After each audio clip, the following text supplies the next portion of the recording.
SPRQ Media presents Cosmic Creatures by Jason Kent Nord. Performed for you by Adam Anagnostou, Mike Kelly, John Yonker, and Luke Langfeldt. Sound design by Dan Stephans. This episode contains content that may be alarming to some listeners. Please check the episode notes for more detailed descriptions. And now, Episode 5, Gravitons.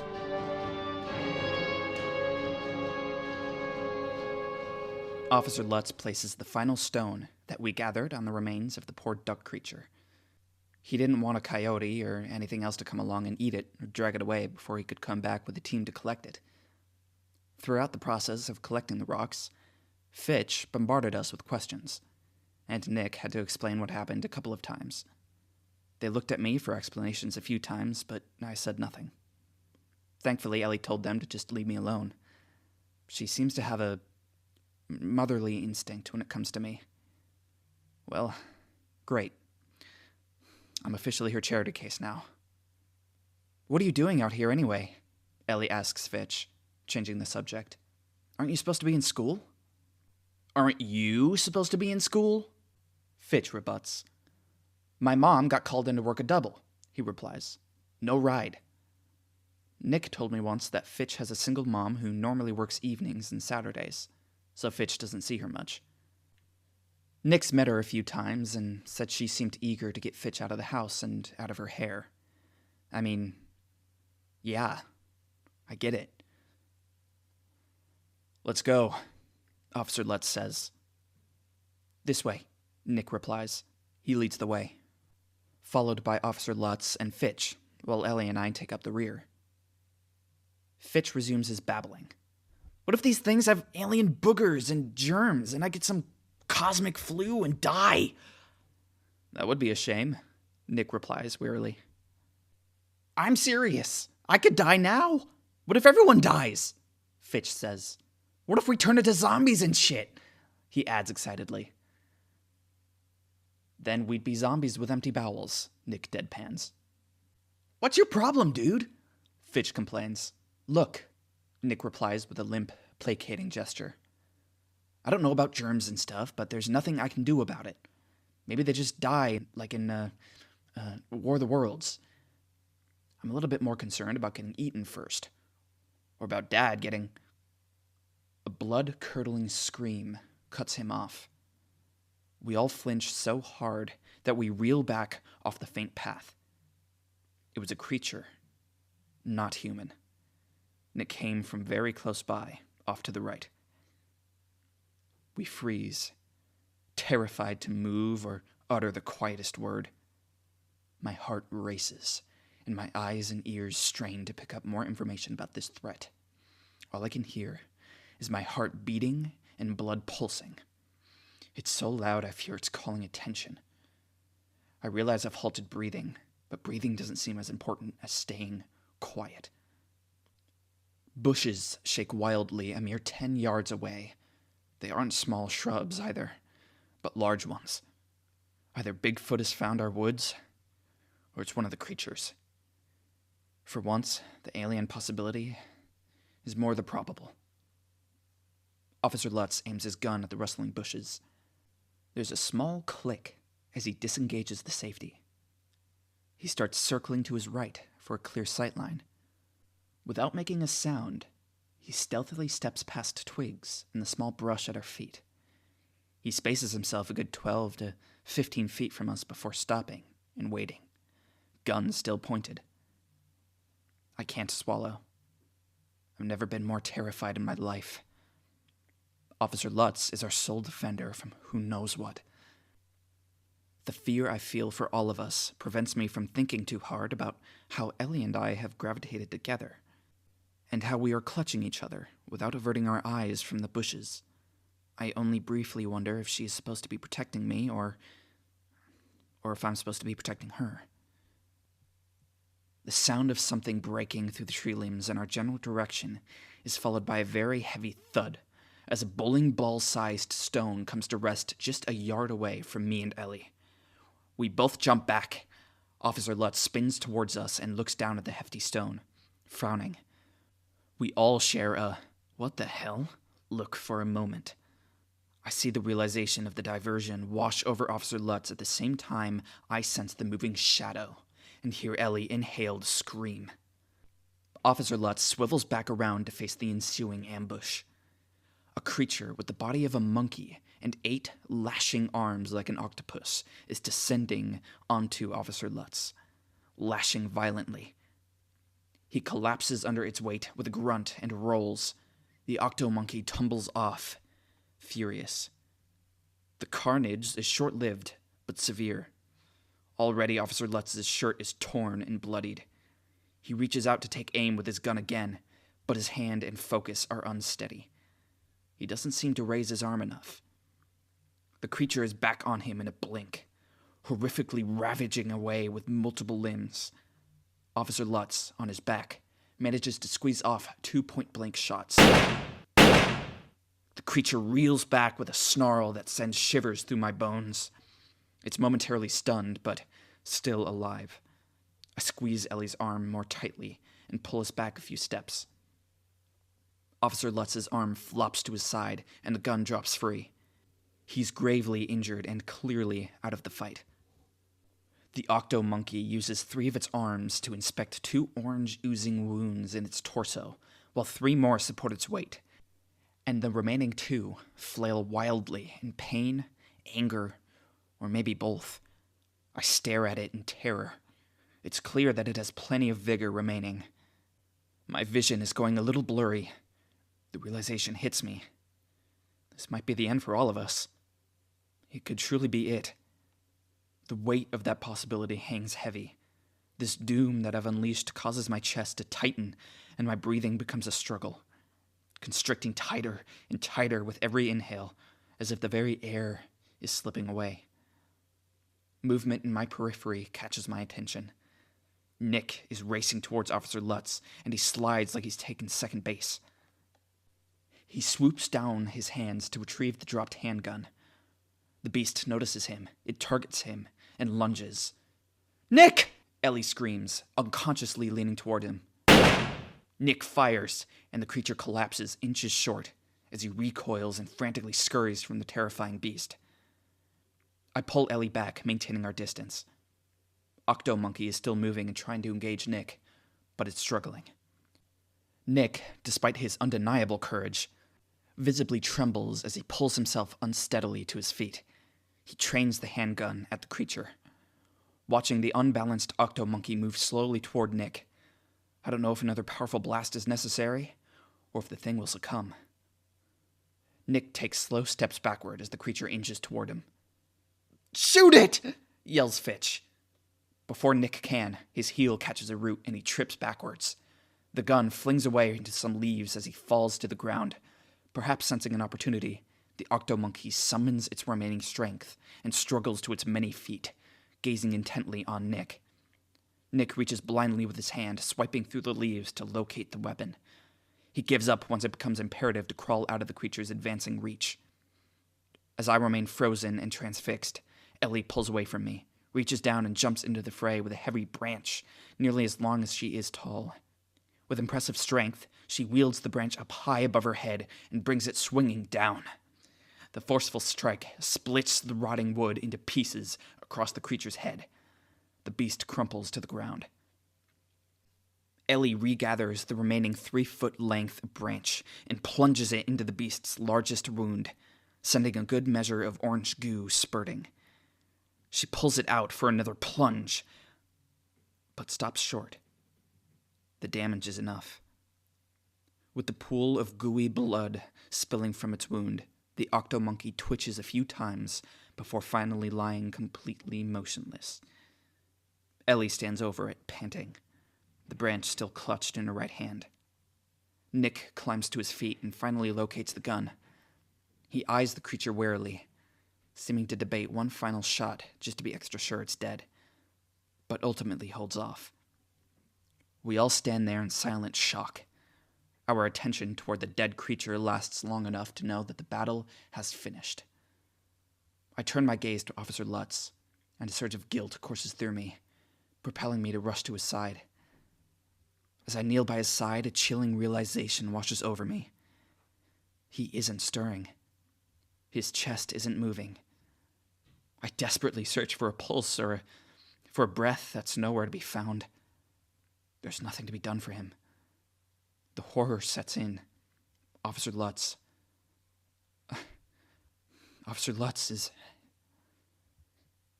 He's dead. Officer Lutz is dead. This man is dead. Because of me. I'm shaking. The others slowly drift to my side. Ellie still dragging her branch, Nick still holding Officer Lutz's gun. Is he? Nick mutters, leaving the question unfinished. Oh God. Ellie exhales, her hand instinctively covering her mouth in horror. The gravity of this casualty is profound. My eyes grow wet with tears and the surroundings blur as I glance around the aftermath. Seeing their faces, Nick's, Ellie's, Fitch's, there's no telling what they are thinking. I would understand if they chose now to desert me. I want to leave me. Why is this happening? A tear swells and drips from my eye as I look back down at Officer Lutz, but it's not my tear that descends upon his body. Something else has snipped down and pierced his chest with a dreadful thump. I jump backwards, falling hard on my wrists. Looking back, I see there lodged in Officer Lutz's body a gangly, sleek, living dart with leathery skin. Oh, shit! Exclaims Fitch, putting all of our startled gasps into words. The black creature unfurls like an oddly shaped umbrella, revealing itself to be a slight, crazy winged creature. It pumps its body like a bellows, using its needle-nosed beak to suck, fill, and expand itself with blood from Officer Lutz's body. Oh my God! Fitch exclaims as he reels back, gagging and nauseous. Nick raises the handgun, aims, and he tries again. Fuck! He whispers. With no bullets left to save us, we'll scatter back. All of us, except Ellie, who gathers up her branch and with determination glowing in her eyes, swings hard. The creature splits open like a popped balloon, and a plume of blood sprays everywhere. Droplets splatter across my face, and I immediately wipe at them. Oh, God! Fitch manages before spitting away and puking. He hugs a tree trunk to steady himself as his whimpers turn to sobs. Poor Ellie is covered in blood. She drops the blood-soaked branch and starts moaning with low horror. As she wipes at her eyes, it turns into squeamish whimpering, and at last, she succumbs to tears, fully crying as the reality of what's just happened sinks into us all. Nick can't even move. He just stares at the remains of Officer Lutz and the foul creature. His face is impassive, as if he's completely shut down. The handgun drops from his hand onto the forest floor, empty and useless. Just like I feel. The radio crackles. Everyone is too numb to react. All units report in, commands whoever is on the other end. Report all kills and captures. Unit 3, identifies another voice on the radio. Exhibit 32, kill. Negative captures. Nick slowly lumbers forward, reaches down over Officer Lutz, and pulls out the folded bioscan printout protruding from a pocket. He also removes the radio from Officer Lutz's belt. Wiping the blood from the radio as best he can, Nick mutely offers the sheets and radio to Ellie, but she just shakes her head. Unit 2, responds another voice. Negative kills, negative captures. Fitch rejoins our tightening circle. Nick offers him the sheets and radio. Fitch, still a little green, further clenches his posture. Nuh-uh, not me, he moans. Unit 5, that's a negative on both here. Nick stops in front of me, holding out the sheets and radio. Unit 4, 1 kill of the Exhibit 9 to 12 group. Negative captures. I shake my head.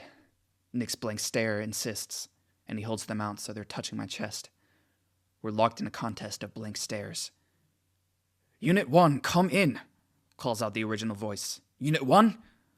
It's my fault, I remind myself. And so I relent and take both the papers and the radio. Nick releases them and turns away, sliding his hands into his pockets as he stares at the ground. "Unit 1, come in! Unit 1! I drop to my knees and sift through the pages, looking for our encounters. "Unit 1, are you there? Unit 1? I grab up the radio in one hand, still fumbling through the pages with the other. Unit 1, I begin. Exhibit... Where are they? Here's one. That duck devil. Exhibit number 21. Here's the octomonkey. Exhibit number 27. And the creature that impaled Lutz is both 36 and 37. Oh God. That means there's another one out here somewhere. Exhibit number 36. I gulp hard. And... Officer Lutz. They're all dead.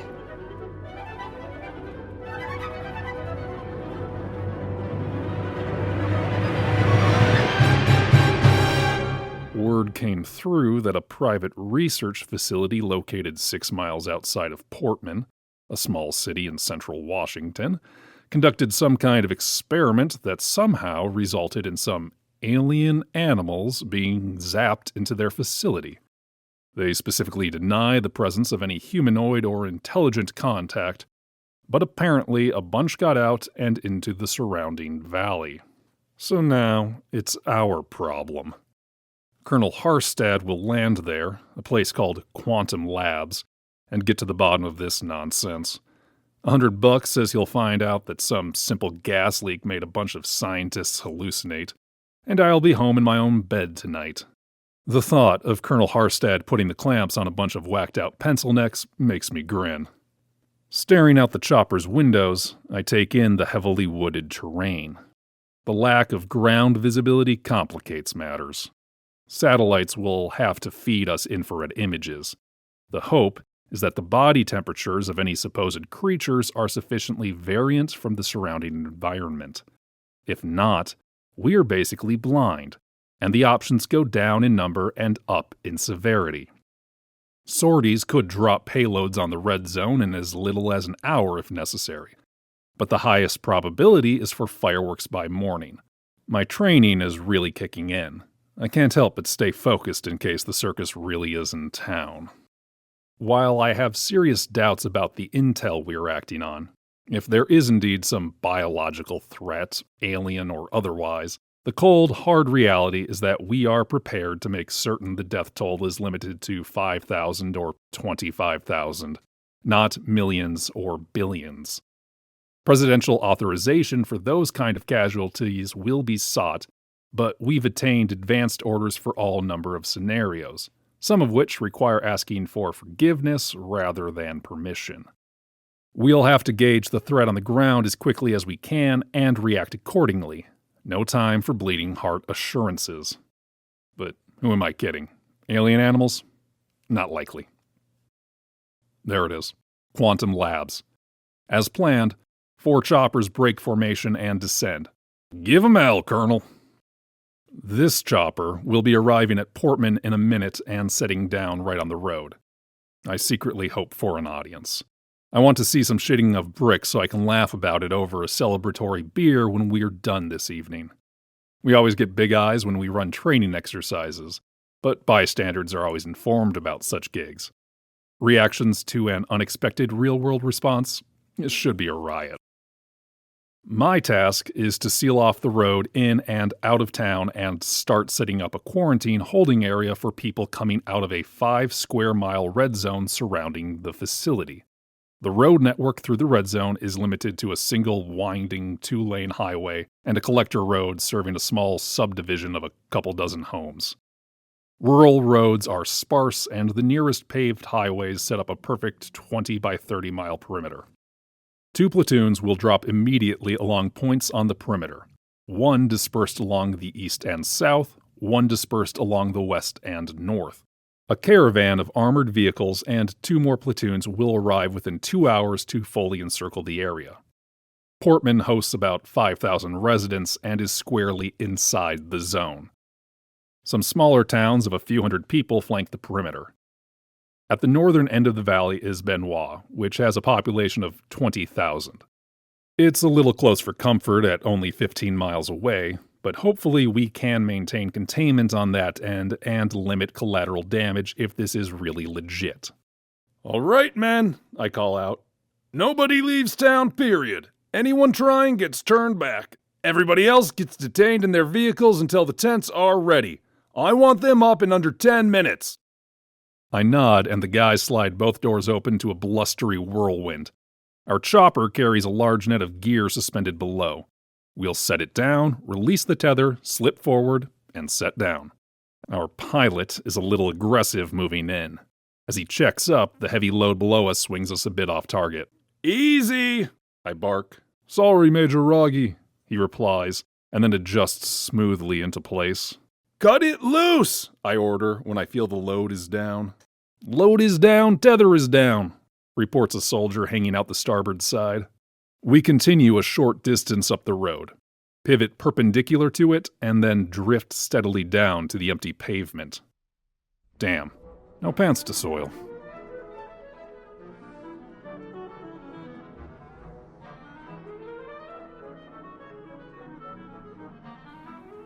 We finally emerge from the dense woods as we reach the Hagen's backyard. We're bloodied, dirty, and in shock. It's a strange relief to be exiting the woods that have always been such a welcome place to me. And it's also strange to be heading toward the wrong house. Clearly my sense of home has suffered a compound fracture, but right now I'm just eager to get inside. "Wait for me!" yells the straggling Fitch behind us. I wish you would be quiet. We don't need that other vicious flying dart draining any more of our insides. Rather than beelining for the back door, which is always locked, we circle around the side of the attached garage. "Guys!" Fitch calls out again. "Dude, keep it down," Nick admonishes.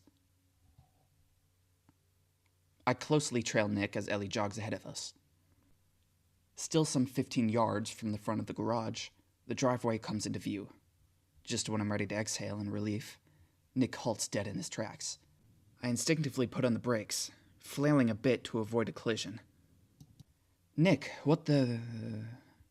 I trail off as I quickly see the reason for the sudden stop. There, at the base of the driveway, a stocky brute is parked in the flesh, with a profile oddly reminiscent of an old muscle car. The tailless, cat-like beast fixes its gaze upon us. The hairs on my arms instantly rise. The driveway is fairly long, but maybe not long enough. We are exposed. I immediately study the threat, trying to judge its reactions, intentions, and body language. It appears to be doing the same. Its anatomy is nothing short of startling. Strange, raised hackles adorn its head. Or maybe they're a series of ears. They're raised and alert. The creature adjusts, shifting its strong, stout limbs to square up in our direction. Adrenaline floods my body. The muscle cat crouches, ready to pounce. "Oh, no, I scream internally, stuck frozen but quivering as my body debates when to let the flight instinct take over. In my peripheral vision, Ellie, completely unaware, is punching away at the garage door control pad. Its motor kicks into gear and the door noisily rises. This causes the brute to flinch and reset into its aggressive posture. "Come on, guys, let's get..." Ellie halts mid-sentence, her words suspended in the air as she notices our alarm. She then follows our gaze and freezes, eyes widening. Fitch waddles up behind us, bent over and panting heavily. "I don't know why," he pants. "You can't wait up." As he lifts his face, the sight of the creature transforms Fitch into a pouty child, completely devoid of any ability to be silent. "Oh, no. Nice kitty thing," he pleads. Perhaps it's Fitch's apparent vulnerability, or maybe it's the garage door and motor going silent as the door reaches its open position. But something kicks the beast into attack mode. It seems slow at first, its front legs almost stationary while the massive hindquarters patter furiously. building energy like a muscle car laying down rubber before being let loose. The flight instinct takes over in all of us except Fitch, who remains stuck in disbelief. Nick and I charge toward the open garage door to join Ellie as she swiftly slips inside. "Hurry!" she screams. Her command seems to spur Fitch, as a glance back reveals he is shuffling forward as rapidly as is unsteady. Labored gait will allow. Nick and I are quickly in the garage. Nick grasps Ellie to keep her inside, ducking his own head out to call out to Fitch one last time. "Move it!" he orders like a drill sergeant. I make a beeline for the button on the wall and punch it, reawakening the garage door motor.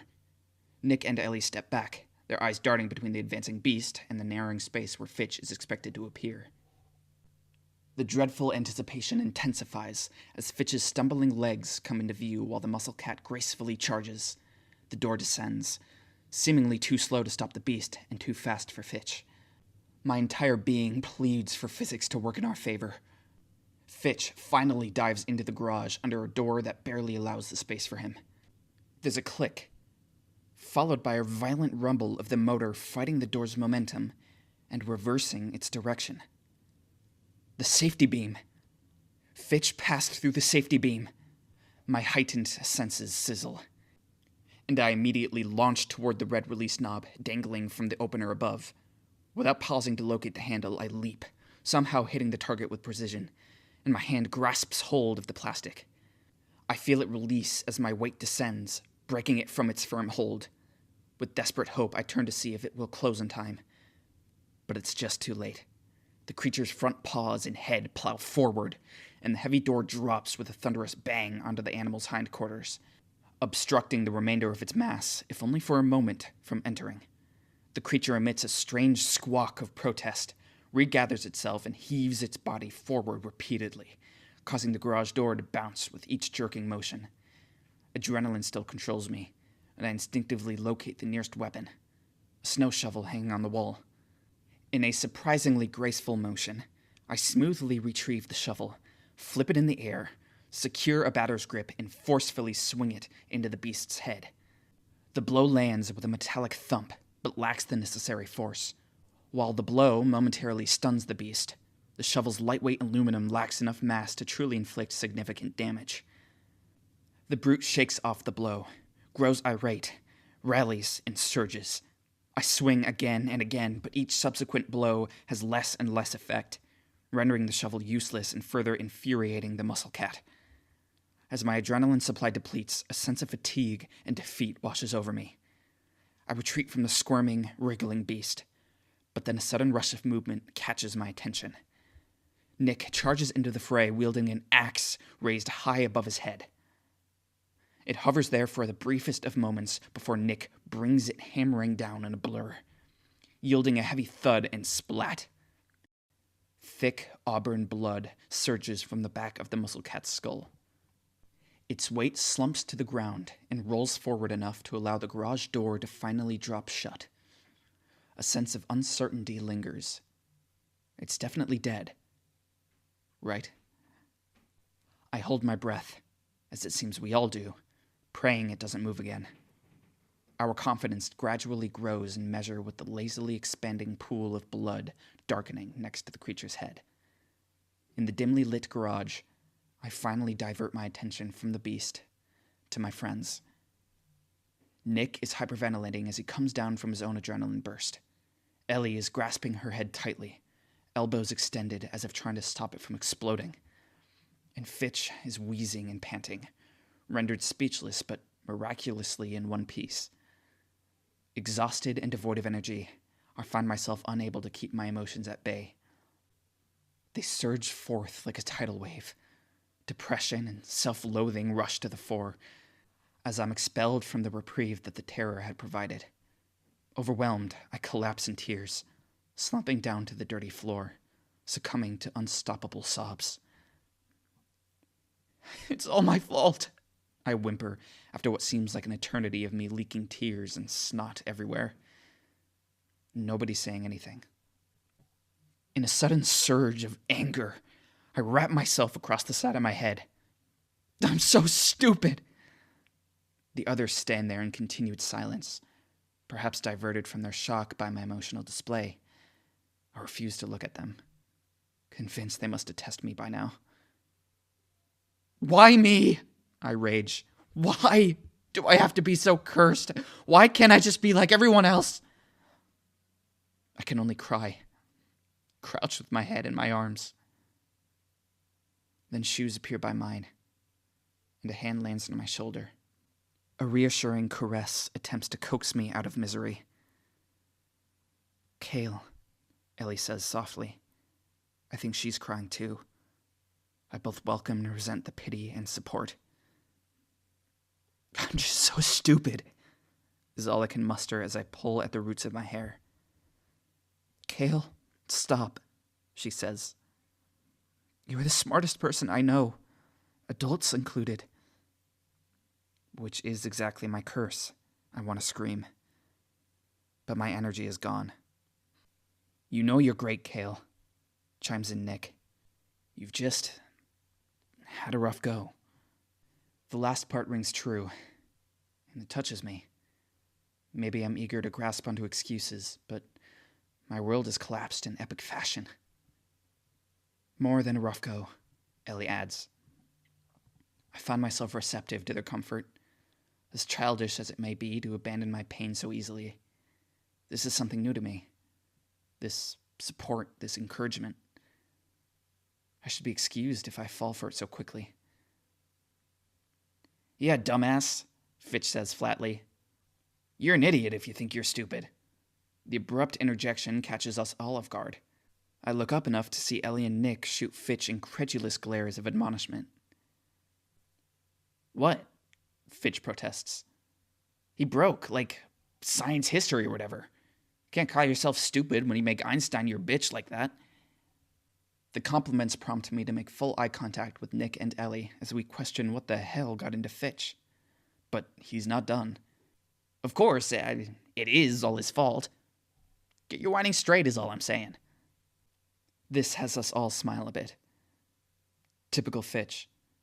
Just when you thought he might care about someone else, he's back to insults and being all about his moronic self. At least his antics have pulled me back to the surface. Come on, Cale, Ellie encourages. We can't undo what's happened, but we can help fix it. Yeah, go ahead and radio this one in, says Nick. I know it's kind of dumb, but I welcome the responsibility. Wiping my tears, I retrieve the radio attached at my hip and the list from my back pocket. I look at each of them for confirmation, and they all nod reassuringly. I find the right page and press the talk button. Unit 1, I say. Exhibit 16 is down. I still wouldn't say I feel good, but a sense of purpose, of contributing to the cause of fixing this mess, is a welcome one. I just hope by some miracle the danger can be contained. I call first dibs on a shower, Ellie declares on her way to the door.